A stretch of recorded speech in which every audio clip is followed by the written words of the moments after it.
Hi, JD here, and I have a good pal of mine, Danny McMaster. Hi, Danny. How are you, JD? Danny is probably known to you if you've seen a lot of the Tonight shows over the years, and Hey Hey, it's Saturday. Danny, you were always a regular on Hey Hey, weren't you? Yes, loved it. Okay. And Australia's Funniest Videos. Can you tell us what you did with that? I was there for about 9 years. I did all the voices of all the characters, the animals, the people, all sorts of stuff. So when something came up, I worked with about 3 writers, or great writers, and they would, each one would write a line on each video. I would sit there and sort of pick which one would suit whatever. I'd choose a character rather quickly. If it was a horse, it'd sound like Mr. Red, you know, Wilbur. Yeah. And if there was an elephant, he'd always be talking through his trunk, you know, or even a koala would always be sort of like, you know, through his nose. A little kid, I used to always had a little kid, he was always like that, he'd always pick that, and if there's a little girl, he would just be a higher pitch. Hey, that's really good, you're talking backwards and forwards. So then, and then occasionally it'd lend itself to a celebrity voice. You might have Arnold doing something if a guy didn't have the shirt on, he had little muscles or something like that. And yeah, so I would just choose the characters, and it was a lot of fun. Came to work every Monday morning, and it was just different every week. And I worked with a really good sound guy, Jack, there, and we had a great time. We had a ball. And over the time, can you imagine how much fun it would be if you've got this guy's skills, of course, in terms of, you know, impersonations. But and by the way, I mean, he gets asked to, you know, perform overseas as well as here in Australia, because I don't know how many character voices he's got. You'd have what? How many? Well, over the years, it's been about 200. Wow. So, I mean, there's cartoon characters, there's, you know, there's different celebrities, there's different movie stars, recording stars, politicians. I've got to get him to do the late great Bob Hawke. You know, I was at press conferences, JD, and I used to be asked these different questions, and pretty much it would always be one of them that'd say that, what do you think about such and such a policy? And I would answer, I'd say, listen, I'd have to go through the whys, the wherefores, the do's and don'ts, the positive and negative aspects of same. And before I say anything about that, let me just say this, and let me be very emphatic about this before I say anything about that. What was the bloody question again? Oh dear. So they were the days where all the politicians were interesting to do, and you weren't in the politically correct atmosphere that we are these days. Yeah. And they had a lot of fun, but those guys used to be sitting in the audience, and you could talk to these guys, you know, about things and what have you. Now these days, no.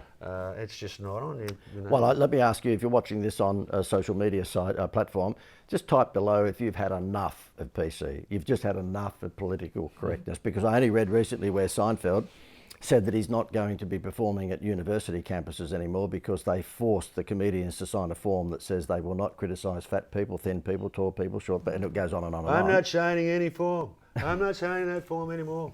George can sign that form. I'm not signing that form.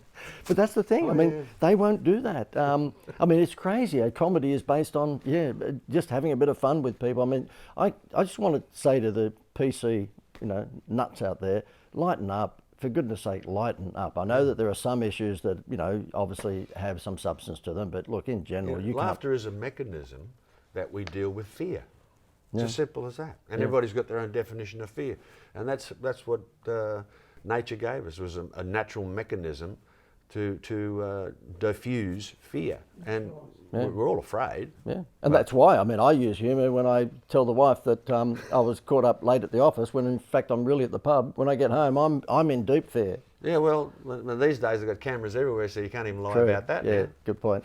Before we exit from this interview, I wanted to bring this up again, okay? On your screen right now, you'll be seeing something that I saw that really made me very scared. I was in fear. And it was at a Myer store, okay? A Myer department store. And look at these mannequins. They've got, like, no arms, no legs, I mean, no feet, no arms. Like, that is just lazy.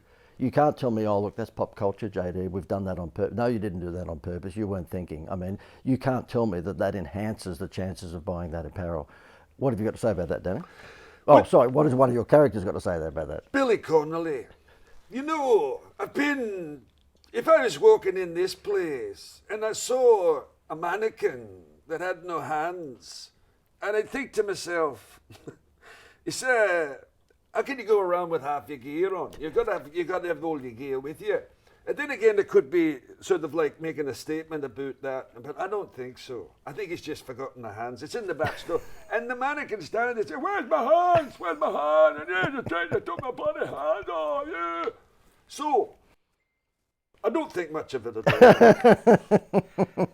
Well, I didn't think much of it at all either, because I think it falls under the banner of laziness. And if you are going to wow people in your store that, oh, look, that shirt looks good, or those pair of shorts look good, I think you need to have a proper mannequin. It's just laziness. And please don't go having a shot at me because you think that we're, criticising someone without arms. We're not. We're just saying that in terms of a display mechanism in a big department store, reeks of laziness. It doesn't really match, if you like. I could talk about message to market match marketing, and Maya has a very upmarket persona. This is not communicating that upmarket persona. This is communicating laziness on the marketing department's. Well, I don't know whether it's a marketing department, it might have been a display manager, but whoever it was, I think, should be told, look, for God's sake, think about this a little bit more. Danny, thank you very much, mate, for that. And listen, can we just outro, if you don't mind, on my favourite boxer of all times? I've got to outro on that. Rocky Balboa. So your life is like, if life is not, hang on, I learned this in a speed reading course. Life is not all sunshine and rainbows. It's a mean and nasty place. And thank you very much. Yo. I'm out of here. If you want more of this stuff, there's a link above or below beside us. Just click that. Thank you, Rocky.